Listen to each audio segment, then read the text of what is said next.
কৃষ্ণ, রাধে রাধে। আজকে আপনাদেরকে একটা গাইডেন্স দিতে এসেছি, একটা চ্যানেল মেসেজ দিতে এসেছি এবং আমার সাবস্ক্রাইবার ভিউয়ার্স তারা যে সিচুয়েশানে আছে সেই সিচুয়েশানটা তারা কিভাবে হ্যান্ডেল করবে সেই জিনিসটা বলতে এসেছি। প্রথমত যে গাইডেন্স, সেটা third party guidance. Third party ঠেক খাওয়ার পরও, আঘাত পাওয়ার পরও নিজেকে শোধরাবার কোনো নামগন্ধ নেই প্রথমত। দ্বিতীয়ত হচ্ছে বিষয় সম্পত্তি, টাকা পয়সা, প্রতিপত্তির ওপর তার এখনও লোভ যায়নি, সেকেন্ড থিংস। থার্ড পয়েন্ট যেটা হচ্ছে, তার মেন্টালিটি আগে যতটা খারাপ ছিল, যতটা নোংরা ছিল, তার থেকে 10 গুণ নোংরা এবং খারাপে পরিণত হয়েছে। ইমপ্রুভমেন্ট জিরো, কারণ তার নিজের কবর সে নিজেই খুঁড়তে চলেছে। এবং ভগবান শিশুপাল যিনি ছিলেন, তার 100টা ভুল অবধি ক্ষমা ছিল। শ্রীকৃষ্ণ 100টা ভুল করবে, সে ক্ষমা করে দেবে, কিন্তু 101টা ভুল সে যখনই করবে তার গর্দান কাটবে। অর্থাৎ তার দিনে দিনে ভুল করা কমেনি, তার দিনে দিনে ভুল করা বেড়েছে, কারণ তাকে তার কর্মফল ভুগতে হবে। আপনার শত্রুর এখানে সেম অবস্থা, তাকে তার কর্মফল ভুগতে হবেই। তার জন্য এখানে আপনার শত্রু ভুলের পর ভুল করে যাচ্ছে এবং সেটা পরিমাণে বেড়েছে। এবং এখানে আমার সাবস্ক্রাইবার ভিউয়ার্স যারা আছে, যারা হাই ভাইব্রেশনে অলরেডি আছে, পৌঁছে গেছে, শত্রুর করা black magic, evil eye, negative attack তাদের কাছে কিছুই এফেক্ট করছে না, সমস্ত কিছু বাউন্স ব্যাক করে থার্ড পার্টির কাছেই যাচ্ছে। যাদের আর ভয় নেই যে আমার ওপর ব্ল্যাক ম্যাজিক করবে আমার কি হবে, আমার ওপর নেগেটিভ অ্যাটাক সেন্ড করবে আমার কি হবে, এই যে ভয়টা, সেটা নেই। সমস্ত কিছু ভগবান বলুন, আল্লাহ বলুন, গড বলুন, সবার কাছে সঁপে দিয়েছে এবং নিজের চামড়াটাকে গন্ডারের চামড়া করে দিয়েছে। গন্ডারের গায়ে যদি গুলি লাগে, সে গুলিটা কিন্তু গন্ডারের গায়ে লাগে না, কারণ গন্ডারের চামড়া এতটাই মোটা। তো সেই রকম আপনাদের অরাটাও হয়ে গেছে ঠিক সেই রকম। এবং তাদের এনার্জি আপডেট আমি দেব। মারাত্মক পিস, শান্তি, অদ্ভুত এক রকমের শান্তি। এবং আগে যে মুড সুইং হতো, আগে যে মনে হতো সমস্ত কিছু ঠিক না থাকার পরও, সে আমার সাবস্ক্রাইবার ভিউয়ার্স যারা আছে তারা খারাপ পরিস্থিতির মধ্যে থাকতে থাকতে থাকতে থাকতে ভালো পরিস্থিতিটা কি, ভালোভাবে কি করে থাকতে হয়, ভালোভাবে থাকার মজাটা, ভালোভাবে থাকার যে সিচুয়েশানটা, সে আস্বাদনটা তারা ভুলে গেছে। আমার সাবস্ক্রাইবার ভিউয়ার্স ভুলে গেছে। এবং আপনারা ভাবছেন যে এখানে শেষ, আপনাদের জীবন শেষ। এখানে না, এখান থেকে আপনাদের জীবন শেষ নয়, এখান থেকে আপনাদের জীবন শুরু। আপনারা যা যা অর্জন করেছেন, যা যা অ্যাচিভ করেছেন, সেটা আপনাকে ইন ফিউচার এগিয়ে নিয়ে যেতে সাহায্য করবে এবং থার্ড পার্টির সাথে লড়তে আপনাকে সাহায্য করবে। এবং এখানে আমার সাবস্ক্রাইবার ভিউয়ার্স বাস্ট আউট হচ্ছে এবং থার্ড পার্টিকে তার উচিত জবাব দিতে চলেছে, তার ক্ষতি করে নয়। তার কথাবার্তা এতদিন যে শুনে এসছে, তার কথাবার্তাগুলো যে বলার মতো কিছু ছিল না, যে প্রতিবাদ করার যে এনার্জিটা ছিল না, সেখানে প্রতিবাদ করছে এবং সেই প্রতিবাদ করাতে তারা জিতছে। সেই প্রতিবাদ করে তারা জিতছে, আমার সাবস্ক্রাইবার ভিউয়ার্সরা জিতছে। এবং তার পাশে কেউ থাকুক না থাকুক, আমার সাবস্ক্রাইবার ভিউয়ার্স বুঝিয়ে দিচ্ছে যে আমার পাশে তুমি থাকো আর না থাকো, এখানে আমি একাই 100। আমার পাশে যদি ভগবান থাকে, আমি ধর্মের পথে হাঁটি, আমি কাউকে ভয় করি না। এই এনার্জিটা যারা মারাত্মক হাই ভাইব্রেশন এনার্জিতে আছেন, তাদের এনার্জি আমি আপডেট দিলাম। এবং আপনাদেরকে আর একটা কথা বলে দিই, আপনাদের থার্ড পার্টি কিন্তু আস্তে আস্তে মায়ের ভোগে যেতে চলেছে। কীরকম?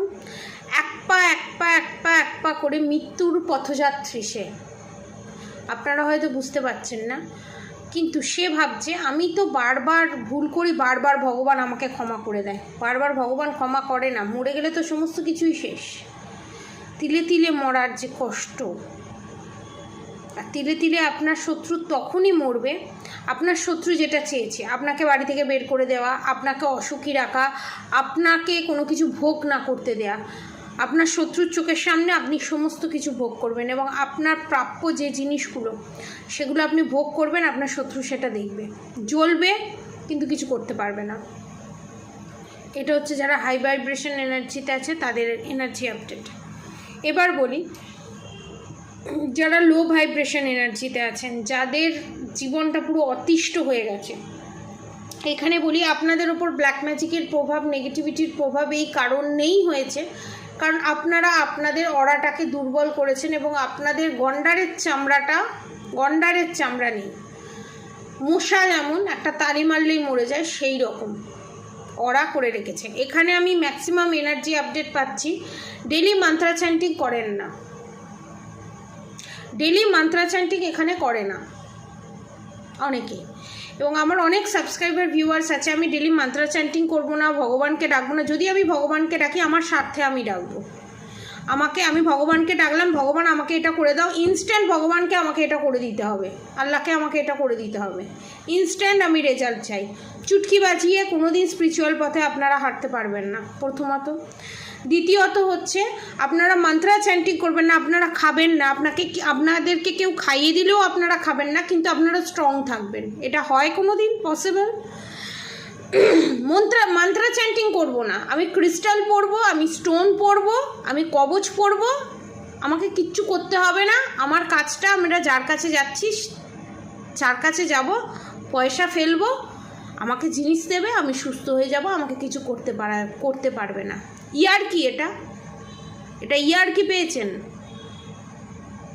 আপনাদেরকে যদি আজকে এইভাবে না বলি তাহলে আপনারা জীবনে শোধরাবেন না। শত্রুদের আরও আপনারা বাড়তে সাহায্য করছেন আপনাদের নিজেদের এনার্জিটাকে ডিস্ট্রয় করে। অধর্মের রাস্তাটাকে আরও প্রশস্ত করছেন আপনারা। নিজেকে ব্যালেন্স না করে, নিজেকে চার্জিং না করে আমি একটা জিনিস পড়ে নিলাম, ব্যাস হয়ে গেল। একটা গাছ পোতার পরও না গাছটাকে জল দিতে হয়, সার দিতে হয়, তবে সেই গাছটা ধীরে ধীরে বড় হয়। সূর্যের আলো লাগে, তাপ লাগে, আপনারা কিচ্ছু করবেন না, শুধু গাছ এনে বসিয়ে দিচ্ছি, জল দেবো না, সূর্যের তাপ দেবো না, আপনি হয়ে যাবে সব। মগের মুলুক স্বর্গ এটা। চুটকি বাজাবেন, খাবার চলে এলো, চুটকি বাজাবেন, সমস্ত কিছু সমস্যার সমাধান হয়ে গেল। কেন শর্টকাট? কেন সবাই তো শর্টকাট? কেন আমি কবচ পরে নিয়েছি মানে আমার 2 দিনের মধ্যে আমার সমস্ত কিছু ঠিকঠাক হয়ে যাবে, এরকম মেন্টালিটি অনেকজন আছে। আমার কাছে যারা আসে তাদের কথা আমি বলছি না, তারা ধৈর্য ধরতে জানে এবং তারা ইমপ্রুভমেন্টও পায়। অনেক সাবস্ক্রাইবার ভিউয়ার্সের আমি এনার্জি পেয়েছি, আমি যাব, তারা মেন্টালি চিন্তা করে আমি যাব, বা অন্য কোনো জায়গায় গেছে তারা, আমি যাব, এটা পড়েও আমার কাজ হচ্ছে না। যেখান থেকে আপনারা নেন না কেন, পড়ে আমার কাজ হচ্ছে না। কনস্ট্যান্টলি ম্যাজিক চান। যারা শত্রু আপনাদের, তারা যে ম্যাজিকটা করে তারা ইনস্ট্যান্ট পেতে চায়, তারা ইনস্ট্যান্ট পেয়ে যাচ্ছে, তারা সমস্ত কিছু পয়সা ফেললেই কাজ হয়ে যাচ্ছে। আমাদের কেন হচ্ছে না? প্রশ্ন হচ্ছে না? তাহলে তাদের কেন হচ্ছে? স্বয়ং কৃষ্ণ কলিযুগে বলে গেছে, কলিযুগে অধর্মের ফল তাড়াতাড়ি, ধর্মের ফল ধীরে ধীরে, তাড়াতাড়ি নয়। আপনারা যত কষিয়ে মাংস রান্না করবেন তত সুন্দর টেস্ট হবে, মশলা যত কষাবেন তত সুন্দর টেস্ট হবে। একটা ঝোল আর ঝালের মধ্যে বিশাল বড় পার্থক্য, বিশাল বড় ফারাক। একটা বিরিয়ানি আর একটা সেদ্ধ ভাতের মধ্যে বিশাল বড় ফারাক। যেটাতে যত সময় দেবেন সেটা আপনাকে তত মিষ্টি ফল দেবে। আপনার শত্রু যেটা করছে সেটা অধর্ম এবং সেটা মায়ের ভোগে যাওয়ার রাস্তা করেছেন। আপনারা চাইছেন সেটাই করব, তাড়াতাড়ি পাবো, তাহলে আপনাকে ধর্মের পথে হাঁটতে হবে না, তাহলে আপনাকে অধর্মের পথে হাঁটতে হবে। আপনি কি চান আপনার শত্রুর মতো আর একটা শত্রু আপনার শরীরে? একটা হিরণ্যকশ্যপ যে জন্মেছিলেন, সেই হিরণ্যকশ্যপ আপনাদের প্রত্যেকটা মানুষের মধ্যে সেটাকে বাড়াতে চান আপনারা? যে অসুর হিরণ্যকশ্যপ ছিলেন, যিনি তার নিজের সন্তান নারায়ণ ভজনা করতে বলে, কৃষ্ণ ভজনা করতে বলে তাকে নানান ধরনের সমস্যার সম্মুখীন হতে হয়েছিল, সেই হিরণ্যকশ্যপ আপনারা প্রত্যেকের ভিতরে জন্ম দিচ্ছেন এবং সেটাকে খাইয়ে দাইয়ে পুষ্টিবান হৃষ্টপুষ্ট তৈরি করছেন হিরণ্যকশ্যপকে। সেটাকে মারতে হলে ধৈর্য ধরতে হবে, সহ্য রাখতে হবে। যে সয় সে রয়, যে না সয় সে নাশ হয়, যে না সয় সে নাশ হয়। ধৈর্য মানুষের ভিতরের ইনার স্ট্রেংথ, ইনার পাওয়ার বাড়ায়। ধৈর্য জীবনে মাধুর্য আনে। ধৈর্য মানুষকে গড়ে তুলতে সাহায্য করে। ধৈর্য মানুষকে আশাবাদী করে। ধৈর্য মানুষকে পজিটিভ জোনে নিয়ে যায়। ইনস্ট্যান্ট কোনো জিনিস আপনাকে ইনস্ট্যান্ট ফল দেবে না। ওই জন্য চায়না জিনিস চিরকাল খারাপ। টুক করে রাখবে, ফট করে ফেটে যাবে।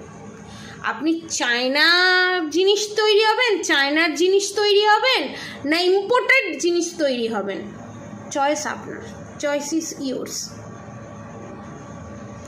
সেকেন্ড থিংস, যারা এখানে প্রচণ্ড আহত, থার্ড পার্টির জ্বালায় অতিষ্ঠ, থার্ড পার্টির জ্বালায় জ্বলে পুড়ে খাগ হয়ে যাচ্ছেন, তাদের জন্য আমি বলছি। আপনাদেরকে একটা কথা বলি, আপনাদের এই পরিস্থিতির জন্য কোথাও আপনারাই দায়ী। কারণ আপনারা নিজেকে খোলামকুচি তৈরি করেছেন এবং আপনারা প্রত্যেক শত্রুর কাছে অ্যাভেলেবেল ছিলেন। তার অসময়ে অ্যাভেলেবেল ছিলেন, তার সুসময়ে অ্যাভেলেবেল ছিলেন। নিজের কদর নিজে করতে শেখেননি আপনারা। আপনারা একটু ভালোবাসা পাওয়ার জন্য, যেটা আপনারা নিজেদের কাছ থেকেই নিজেরা পেতে পারেন, সেই ভালোবাসাটা একটু পাওয়ার জন্য নিজের সত্তাকে, নিজের ভালো মানুষিটাকে, নিজের পজিটিভ এনার্জিটাকে আপনারা বিক্রি করে দিয়েছেন আপনার শত্রুদের কাছে।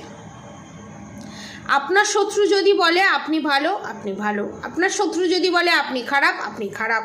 সেই জিনিসটা নিয়েই আপনারা মনের ভিতর চলতে থাকেন। লোকে কি বলল, লোকে কি ভাববে, লোকে কি করবে, সেটা যদি আপনি ভাবেন, তাহলে আপনাদের চিন্তাভাবনাগুলো কোথায় যাবে? আর আপনাদের এই পরিস্থিতির জন্য যে শত্রু দায়ী, সেই শত্রুকে উচিত জবাব দেওয়ার সময় এসে গেছে। আপনাদেরকে একটা কথা বলি আমি, যারা ভাবছেন যাদের বাচ্চা আছে, যাদের মা বাবার কাছে গিয়ে আর্ন করার কোনো ব্যাপার নেই, মানে কি করে পয়সা রোজগার করবেন বুঝতে পারছেন না, কিন্তু আপনার মা বাবা আপনার সন্তানকে দেখছে, আপনাকে দেখবে, ঠিক আছে? আপনারা কিছু জানেন না।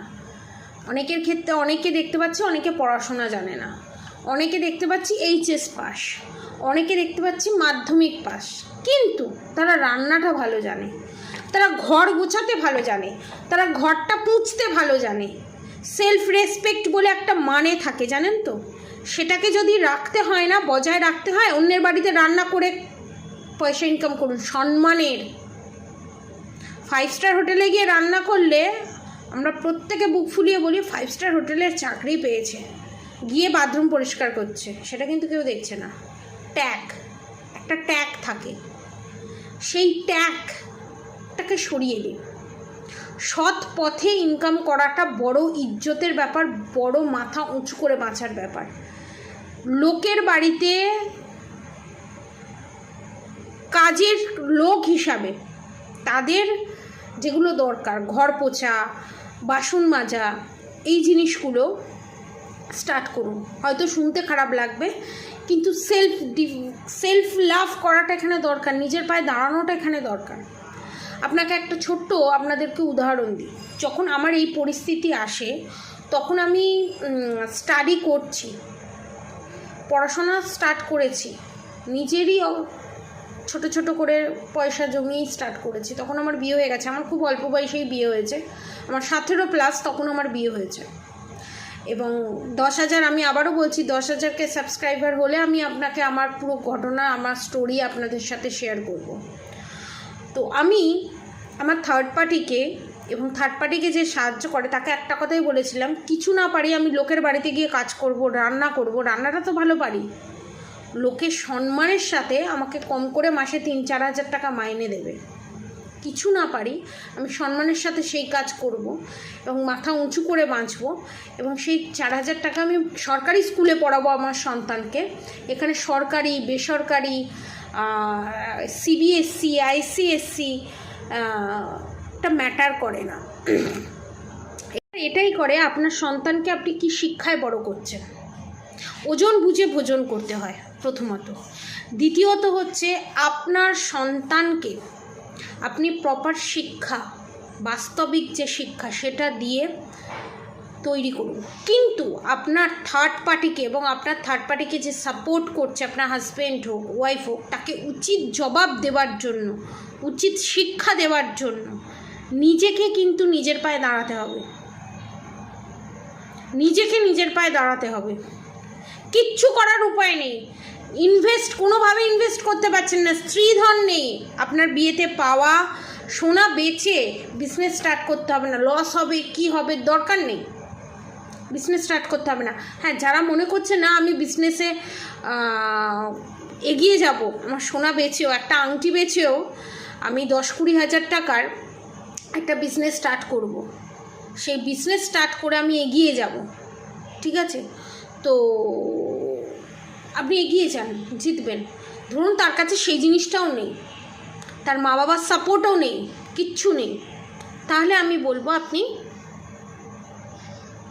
অন্যের বাড়িতে রান্নার কাজ করুন, আরও যেগুলো আমি বললাম সেগুলো স্টার্ট করুন সম্মানের সহিত। দুবেলা অন্নটা পাবেন না, শান্তিতে থাকবেন, এবং আপনার থার্ড পার্টিকে এবং আপনার শত্রুকে উচিত জবাব দেওয়া হবে।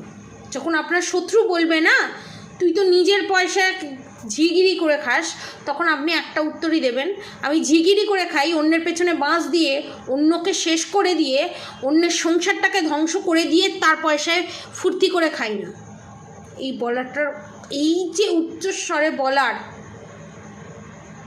যে ক্যাপাসিটি, এই যে উচ্চস্বরে কথা বলার যে ক্ষমতাটা, সেটা থাকা খুব দরকার। যারা ভাবছিলেন কি করব, কিছুতেই কিছু হচ্ছে না, এমন সময় গেছে আমার তখন বয়স, একটা ছোট্ট ঘটনা বলি, আমার তখন বয়স 8 থেকে 9 বছর, 9 বছর, 8 থেকে 9 বছর, খুব জোরে 10 বছর, 9 থেকে 15 বছরের মধ্যে, ঠিক আছে? কারণ আমি 4, 5, 6, 7 এরকম পড়ি তখন আমার মনে হয়েছে আমি আমার মা বাবার বিয়েবার্ষিকীতে আমার মা বাবাকে কিছু দেবো। মা বাবার থেকে চেয়েই তো দেবো না। আমার পাশের বাড়িতে আমার একজন দিদা ছিলেন, তিনি ঠোঁয়া তৈরি করতেন, মানে প্রচুর ঠোঁয়া তৈরি করতেন, এবং সেটা আমি মন দিয়ে দেখতাম। আমার বাবা মায়ের এরকম অবস্থা নেই যে আমাকে ঠোঁয়া তৈরি করতে হবে। আমার বাবা মায়ের অবস্থা যথেষ্ট সচ্ছল, এবং আমার হাজব্যান্ডও যথেষ্ট সচ্ছল, এবং আমি যে টাকাটা ইনকাম করি সেটা দিয়ে 1 মাসেরও বাজার হবে না, ঠিক আছে? আর দ্বিতীয় কথা হচ্ছে যে সচ্ছল ছিলেন। আমার ইচ্ছে ছিল আমি নিজে কিছু করে আমি আমার বাবা মাকে গিফট দেবো। তা আমার দাদু প্রচণ্ড খবর কাগজ পড়তেন, তো ওই খবর কাগজগুলো জমতো। খবর কাগজগুলোকে আমি ওই দিদার বাড়িতে গিয়ে কাটি। দিদা ভাবছে আমার দেখে দেখে করছে, দিদার বাড়িতে দেখে এসে আমি বাড়িতে কাটি অবসর সময়। যখন আমি একটাই মেয়ে ছিলাম, ঠিক আছে? আমার কাকিমারও ছেলে, আমি বাড়িতে একটাই মেয়ে। তো তখন ভাইয়ের মতো খেলতো। এবার আমি কি করতাম, ওই খবর কাগজগুলোকে কেটে দিদার থেকে এক নারকোলের যে খুঁড়িটা থাকে না, ওই খুঁড়িতে করে আঠা তৈরি করতো। আঠাটা কীভাবে তৈরি করতো সেটাও আমার মনে আছে। আটা নিত, এবং আটার সাথে এক ধরনের কেমিক্যাল ছিল, গদ, ওই গদটাকে মেশাতো, গদটা কিনতে হতো, ওটাকে ভালো করে জাল দিয়ে ফুটিয়ে ওই আঠাটা তৈরি করতো, এবং আঠাটা হালকা সবুজ রঙের তৈরি হতো, এবং সেইটা দিয়ে আমি সেম প্রসিডিওরে, মানে কম করে আমি 200 পিস ঠোঁয়া বানাই দুদিনে আমি 200 পিস ঠোঁয়া বানাই। এবং আমার নিজের দাদুর দোকান ছিল, মানে আমার মামার বাড়ির দাদুর দোকান ছিল, ঠিক আছে? খুড়তো দাদুর দোকান ছিল। তো আমি ছোট দাদু বলতাম, তার দোকানে গিয়ে যখন আমি ঠোঁয়াগুলো নিয়ে গেছি, সে তখন অবাক, যেগুলো কী করেছিস আমাদের বাড়ির সামনে, এগুলো কে বানিয়েছে? আমি তখন বলি আমি বানিয়েছি, এগুলোকে আমি বিক্রি করে আমার টাকার চাই। এবার আমার মা বাবার কানে দিয়েছে। এবার আমার মা বাবার দাদুর একটা তো সম্মান আছে, ইজ্জত আছে। আমার বাপের বাড়িতে আমাদের সবাই, মানে আমাদের সারা ডোমচুর এলাকায় সবাই চেনে তখন। তো তখন আমার মা বাবার কানে খবরটা যায়। তখন আমার মা বাবাকে তখন আমি পুরো জিনিসটা খুলে বলি যে আমি এরম দিতে চাই। তখন আমার ফার্স্ট আর্নড হয় 100 রুপিস, মানে ওই 300-400 পিসের মতো, 400-500 পিসের মতো ছোট বড় মিলিয়ে ঠোঁয়া করেছে। এবং প্রত্যেকটা ঠোঁয়ার শেপ ভালো ছিল এবং কাঁচা ছিল না, করে আমার ফার্স্ট গিফট দেওয়া আমার মা বাবাকে। ইচ্ছে থাকলেই উপায় হয়, এই জোশটা আপনাদের মধ্যে থাকাটা দরকার। আমি নিজে আর্ন করব। আপনার মাথায় যখন একবার ঢুকে যাবে না যে আমাকে উঠতে বসতে খাওয়ার খোঁটা দিচ্ছে, আমি তার পয়সায় খাবো না, আমি নিজে কিছু করব। সব করা যায়, চাইলেই সব করা যায়। আপনার যে পরিস্থিতি, আপনি যে ক্ষতবিক্ষত, যে আপনাকে আজকে ক্ষতবিক্ষত করে দিয়েছে, যে আপনাদেরকে আজকে এই পরিস্থিতির সম্মুখীন করে দাঁড় করিয়েছে, তো আমি একটা কথাই বলবো যে পরিস্থিতি থেকে আপনি বেরোতে চাইলে নিশ্চয়ই বেরোবেন। তার বাকি তো প্রোটেকশান তো আছেই। আসুন, প্রোটেকশান নিন, নিজেকে প্রোটেকশান শিলের মধ্যে রাখুন, এগিয়ে যান। সেরম হলে প্রেডিকশান নিয়ে, এখন প্রেডিকশান নিলে রেমিডি ফ্রি, রেমিডির মধ্যে কি করে আপনার জীবন অতিবাহিত করবেন সেটাও আপনাকে গাইড করে দেওয়া হবে। যে কি করে আপনি কোন রাস্তাটা বাঁচবেন প্রেডিকশানের মাধ্যমে, সেটাও বলে দেওয়া হবে। নো ইনভেস্টমেন্টে কী করে বিজনেস স্টার্ট করবেন, কি করে নিজের আইডেন্টিটি নিজে তৈরি করবেন, সেটাও গাইড করে দেওয়া হবে। আর কি করব আপনাদের জন্য বলুন? এতটা সাপোর্ট দেবার পরও আপনারা যদি নিজের পায়ে নিজে দাঁড়াতে না চান, সেখানে কারোর কিছু করার নেই। আপনি শত্রুকে প্রভোগ করছেন আপনার নিজের দোষে। আজ যে পরিস্থিতিতে আপনাকে শত্রু ফেলেছে, তার থেকে 10,000 কষ্টে, 10,000 কঠিন পরিস্থিতির মধ্যে দিয়ে আপনাদের শত্রু যাবে। আপনাদের ধারণা নেই আপনারা কোন জায়গা থেকে কোন জায়গায় পৌঁছতে পারেন। আজকের মতো এনার্জি আপডেট এতটাই। আপনারা সবাই সুস্থ থাকবেন, ভালো থাকবেন, এবং অবশ্যই রাধা গৌরী হরহরি, রাধা গৌরী রাধে রাধে মন্ত্র চ্যান্টিং করতে একদম ভুলবেন না। হরে কৃষ্ণ কৃষ্ণ কৃষ্ণ হরে হরে, হরে রাম রাম রাম হরে হরে মন্ত্র চ্যান্টিং করতে একদম ভুলবেন না। আজকের মতো এতটুকুনি। আপনারা সবাই সুস্থ থাকবেন, ভালো থাকবেন, এবং নিজেকে পজিটিভ জোনে আনার জন্য এবং পজিটিভিটি অ্যাট্রাক্ট করার জন্য নিচে দেওয়া কন্ট্যাক্ট নম্বরে অবশ্যই যোগাযোগ করবেন। নিজের ওপর থেকে এবং নিজের পার্টনারের ওপর থেকে ব্ল্যাক ম্যাজিক যদি রিমুভ করতে চান, মাত্র 5,555 টাকায় বুক করতে পারেন। এবং আমার কন্ট্যাক্ট নম্বর হচ্ছে 7439833910, 7439833910। সবাই ভালো থাকবেন, সুস্থ থাকবেন, সবার ভালো হোক, মঙ্গল হোক। রাধে রাধে।